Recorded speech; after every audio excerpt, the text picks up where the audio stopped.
Good morning, good afternoon, and good evening, everybody. Thank you for tuning in to another Supatease video. And in this one, I'm going to be covering my top 7 PvP specs right now in Season 1 Dragonflight. A lot of changes have been happening. A lot of meta shifts have been going on, and it's a really good idea to stay up to date with everything that is going on, because this season, it's going to come to a conclusion. And if you haven't gotten to those limited edition rewards that are so sought after, whether it be the Elite Transmogs or the Gladiator mounts, then you're going to really need to know what are the best specializations, compositions, and strategies that are going to be able to get you there. And that is going to be the main purpose of this video, so that you have all of that intel at your disposal. And if you want to make sure that you're always staying up to date with information like this and news related to World of Warcraft, then do make sure to hit the subscribe button. Your support is greatly appreciated on my long-term goal of getting to 100,000 subscribers.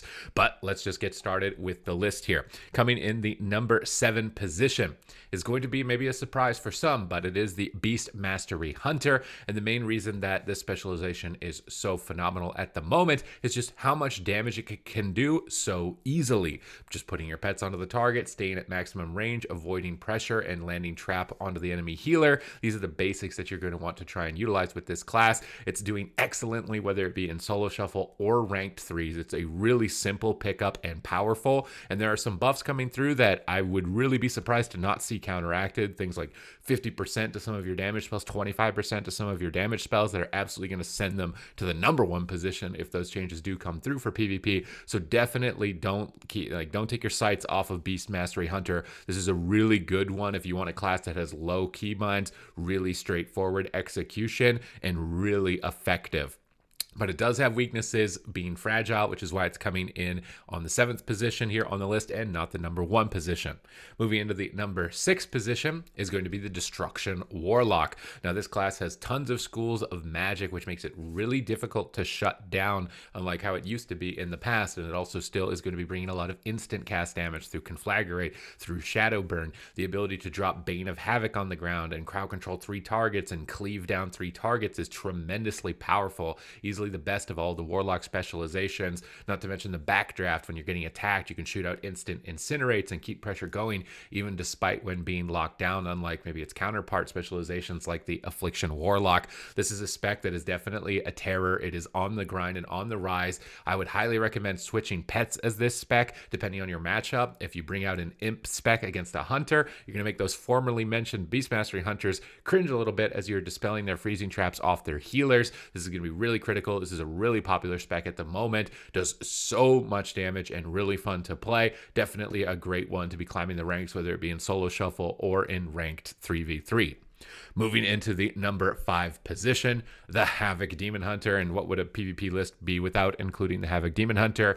This is just the MacGyver of PvP specs at the moment. It can turn any situation into anything that it needs. It has team-wide defensive cooldowns with Darkness. It has every diminishing return of crowd control. It has the highest damage of pretty much any spec. It has mortal wounds. It has multiple stun locks. It can carry a game by itself through the Hunt or Essence Break on top of the sustained damage. So it's basically everything you'd need for a basic starter package as well as end game in a singular specialization. It'd probably be like one of my number 1 recommended. The only problem for it is some of the other specs that are a bit higher up on this list, which can kind of throw a wrench into some of your plans. But if you're looking for something that's a little bit more basic and just really well rounded, you're gonna see a lot of success when it comes to the Havoc Demon Hunter, whether or not it be in solo shuffle or even in ranked 3v3. You just highly synergize with basically every other class in the game, and you've got everything available to you. Moving into the number 4 position is going to be the Elemental Shaman. Now, this class just does ridiculous amounts of damage and can just suddenly erase people like a Thanos snap if it's able to proc its Ascendance on its Lava Burst. And this is the main kind of like value of it, is just how much raw output it can do. Some of the drawbacks of the spec are going to be survival. You're going to really need to know what you're doing when you get attacked on the specialization to succeed with it. But the output potential of it is just unbelievably high. I can't believe that, honestly, that hasn't been nerfed at this point to any amount of significance, but it is an absolute monster, whether it comes to 3v3 or in solo shuffle. You're going to be able to work with melee. You're going to be able to work with ranged casters. It is just an absolute powerhouse. I see so many of them now on the ladder, but do note that it will take a little bit more time than something like a BM Hunter to be able to pick up and start climbing, but its potential is way higher. Its ceiling is way higher with what you can do overall with it. So I'm putting it in the number 4 position for top 7 PvP specializations. Moving into the number 3, this is when we're starting to get into the ones that really cook. We're going to start talking about, you guessed it, the rogues. Assassination Rogue here coming in the number 3 position. This is going to be a much more straightforward version of Rogue than other ones, just tunneling down one target, getting kidney shot on cooldown, finding opportunities to use Death Mark on a target that has no trinket and no allies that can remove it, whether it be through Cauterizing Flame or Stone Farm or any of those types of sources. And if you're aiming for that line of victory, kidney shotting on cooldown, keeping your bleeds up, and aiming to find these Death Mark win conditions on a target that has no trinket, you're absolutely going to crush pretty much any lobby that you're in. This specialization just swarms people down. It has very high mobility, having 2 charges of Shiv to be able to apply mortal wounds on a target. If you're aware of these situations, you're absolutely going to carry with this spec. Defensively, a little bit more flimsy than Demon Hunter, but the ability to absolutely KO a target is way higher, and the amount of threat and pressure from this specialization is way higher. But do note that it is going to take a little bit more investment and time, in my opinion, to start having some success than that of the Demon Hunter, to which you can kind of just like flail around and attack. So if you're doing this based on ease of climb, you definitely want to go for Demon Hunter, but based on potential of min-max possibilities, you're going to want to be going with the Rogue here, the Assassination. Coming in at number 2 is another fellow Rogue specialization, the Subtlety Rogue. And it may come as a surprise, but Subtlety Rogue is absolutely dominating every single ladder. We're seeing a complete meta shift to pretty much every single team is going to be a Subtlety Rogue. It just does so much damage. The main focus of this class is now no longer trying to find that perfect window to win. It's just shove out as much damage as you can. You got a full kidney, you got your cooldowns, that means you're going to press them.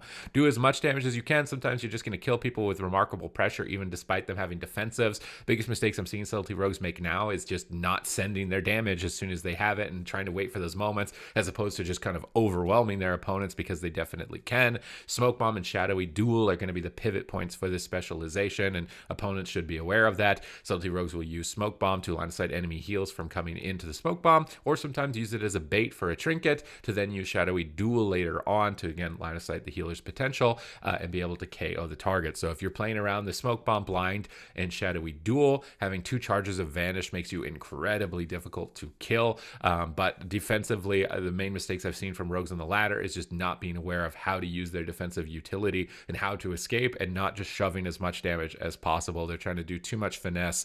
You just got to be way more brute force with it at the moment, in my opinion, to start seeing success with the Subtlety Rogue, and not being afraid to use your Vanishes when you're in trouble to pull away from the fight, and then re-engage at a more favorable time in the future. But this spec is absolutely taking over if you're looking at damage dealers. But again, if you're looking at ease versus potential, you'd still probably want to go with a Demon Hunter if you're a melee DPS for ease. If you don't have a lot of time, you don't want to get good at the game, to go with the Demon Hunter instead of the Subtlety Rogue. But if you really want the high-end possibilities and potential, then you're really going to want to invest in this. This spec is definitely going to be a very good one to climb with as it is right now. Now, the number 1 position is actually going to a healer specialization. It's going to the Discipline Priest. Just the representation of this spec has skyrocketed. Pretty much everybody has one at this point, whether it's an alt or a main, and they are absolutely all skyrocketing in rating. You're going to get the main advantages of getting into groups really fast from LFG, or whether it be fast queues in solo shuffle. You're going to get the added benefit of being a damage-based healer. So if you're, a DPS player at heart, but you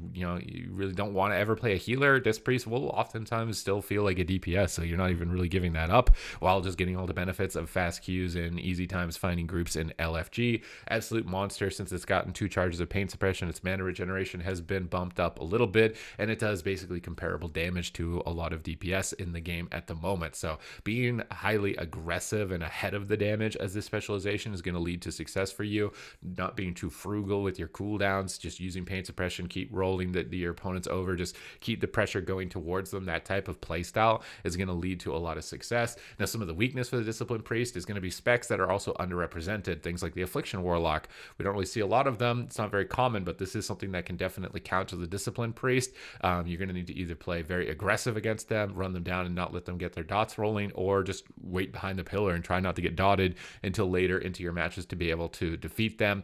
But damage over time based classes like that, the Balanced Druid, Ellie Shaman, Affliction Warlock, can definitely be specs that will be difficult for you as a discipline priest. But fortunately for you, only the Elemental Shaman is really going to be very common with a moderate amount of Balanced Druids and not too many Affliction Warlocks. So because of that, the things that you're weak against not being performing too well, it means that you're absolutely going to take over the ladder right now and it's in this current state. So if you're going for those top end rewards, definitely consider a Disc Priest. I'd say it's like my #1 recommended spec, even as a healer. And again, you get the added bonus of basically being a DPS, and you get to climb. Now, I've got some honorable mentions here to definitely take into consideration. I've got the Balanced Druid. I think that this specialization, just with the amount of output it can do with Starfall or its single target burst build, has definitely got a lot of potential for players to come in. I've been having so much fun with it. It's definitely a strong contender, but again, it's very weak to these rogues.